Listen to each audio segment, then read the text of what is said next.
I've used Artegraft now in over 1,000 procedures. I started using Artegraft 15 years ago. I noticed a problem that we had with the ePTFE grafts, which was we had a population of patients who were somewhat non-compliant and unfortunately had catheter-related infections. And placing ePTFE, we had a significant number of early infections with using that graft. At the time, I was not particularly familiar with the Artegraft, but I knew that it was natural material and that it had been preserved and seemed somewhat resistant to infections. I began using it at that point and had a significant drop in infections with placing the graft.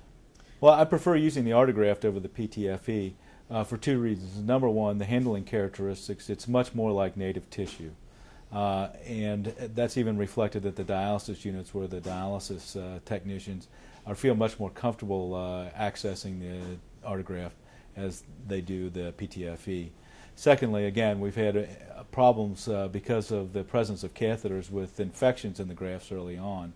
The use of the Artegraft seems to have significantly diminished that possibility. One of the things I like about the Artegraft is it is softer than the ePTFE and it conforms more to the anatomy of the patient. It's also easier to make the anastomosis with the vein using the Artegraft than with the ePTFE. Most of the ePTFE grafts have a rigidity to them that makes it difficult to anastomose to the vessels. I think the Artegraft gives more of a feel of native tissue, both to the patient and also to the dialysis technician accessing the graft. It blends in more with the tissue of the patient. I think the Artegraft is really the most appropriate option when you have active infection. I don't necessarily like the plant grafts in the face of an active infection, but sometimes you don't have any other choice.